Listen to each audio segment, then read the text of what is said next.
নমস্কার বন্ধুরা, বাংলা ও বাঙালি রান্নাঘরে আপনাদের সকলকে স্বাগত জানাই। আজকের রেসিপি শীতকালে কচি কচি পালং শাকের চচ্চড়ি। রান্নাটা করার সময় ভাবলাম আপনাদের সঙ্গেও রান্নাটা শেয়ার করে নিই। কড়াইতে নিয়েছি সর্ষের তেল। তেলটা গরম হয়ে গেলে 10-12টা বড়িকে আমি ভেজে নিচ্ছি। যে কোনো শাকের চচ্চড়িতে বড়ি না দিলে কিন্তু সে শাকের টেস্ট যেন চচ্চড়ি কমে যায়। বড়িটা দিলে কিন্তু চচ্চড়ি খেতে আরও সুন্দর লাগে। উল্টে পাল্টে ভাজা হয়ে গেলে এবার কিন্তু বড়িগুলোকে আমি তুলে নেব। একটু উল্টে পাল্টে ভেজে নিতে হবে যাতে কালারটা চেঞ্জ হয়ে যায়। খুব বেশি গ্যাসের ফ্লেম হাইতে রাখলে কিন্তু বড়িগুলো তাড়াতাড়ি পুড়ে যাবে, তো সেইভাবেই লো টু মিডিয়াম ফ্লেমে রেখেই তেলটা হালকা গরম হয়ে গেলেই ভেজে নিতে হবে। এবার ওই তেলের মধ্যে দিলাম 5 ফোড়ন। 5 ফোড়ন দিয়ে নেড়ে নেওয়ার পর প্রথমে দিলাম আলুগুলোকে ছোট ছোট করে কেটে নিয়েছি। আর দিলাম মূলো কুচি। প্রথমে আলু আর মূলোটা দিয়ে তেলের মধ্যে নেড়ে নিচ্ছি। এখানে শীতকালে যেহেতু নানা রকম সবজি উঠেই গেছে, এই সময় কিন্তু আপনারা চচ্চড়ি বানানোর সময় ইচ্ছা মতো অনেক সবজি দেয়া যেতে পারে। আর দিলাম শিমগুলোকেও কুচিয়ে নিয়েছি। প্রথমে সব সবজিগুলোকে হালকা কালারটা চেঞ্জ না হওয়া পর্যন্ত কিন্তু আমি ভেজে নেব। সবজি রঙগুলো একটু গোল্ডেন হয়ে এলে এবার দেব কিন্তু বেগুনটা আগে দিলাম না, কারণ বেগুন খুব তাড়াতাড়ি ভাজা হয়ে যায়।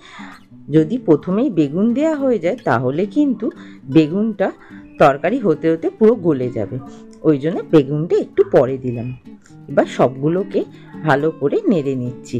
বেগুনটাও যতক্ষণ না একটু হালকা কালার চেঞ্জ হচ্ছে একটু গ্যাসের ফ্লেম হাইতে রেখে ভেজে নিতে হবে। যখন সবগুলো সবজি একদম ভাজা হয়ে যাবে এবার আমি কিন্তু দিয়ে দেব শাক। পালং শাকটাকে কুচো করে কেটে ভালো করে ধুয়ে নিয়েছি। এবার আমি শাকগুলো দিয়ে দিচ্ছি। প্রথমে কিছুটা শাক দিয়ে হালকা করে নেড়ে নেব, নাহলে একসঙ্গে সবগুলো শাক দিয়ে দিলে কিন্তু নাড়তে বড্ড অসুবিধা হয় আর তাতে শাকগুলো পড়ে যায়। তার জন্যে একটু একটু শাক দিচ্ছি। আর শাক খুব তাড়াতাড়ি একদম চুপসে যায়, ওই জন্যে একটু দিচ্ছি। দিয়ে নেড়ে নিয়ে তারপর আবার একটু শাক দিয়ে দেবো। এইভাবে সবগুলো শাক সবজির সাথে মিশিয়ে নিতে হবে।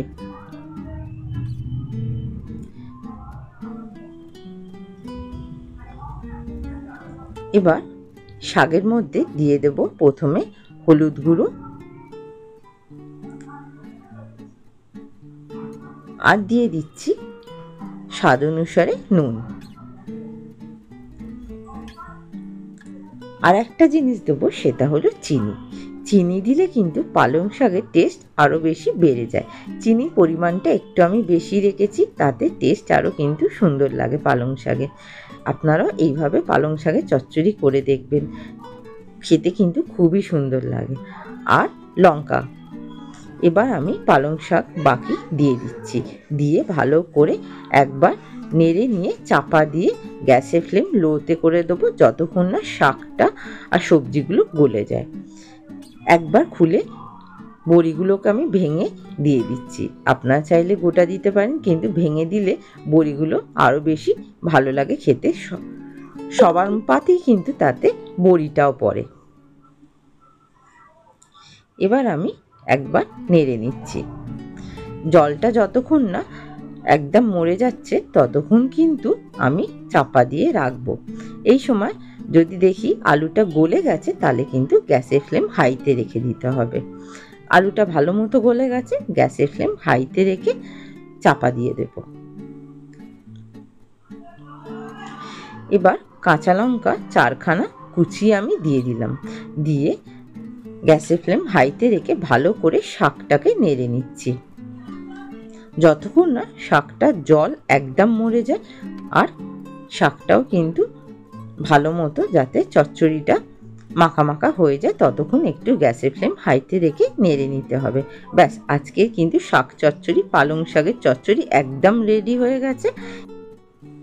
এই পালং শাকে চচ্চড়ি দিয়ে ভাত খেতে কিন্তু খুবই ভালো লাগে, সবারই ভালো লাগে, আর খাওয়াও খুবই ভালো। পালং শাক তো বাচ্চা থেকে বড় সবার জন্য খুবই উপকারী।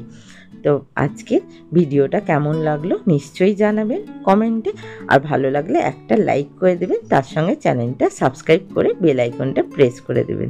Thank you for watching.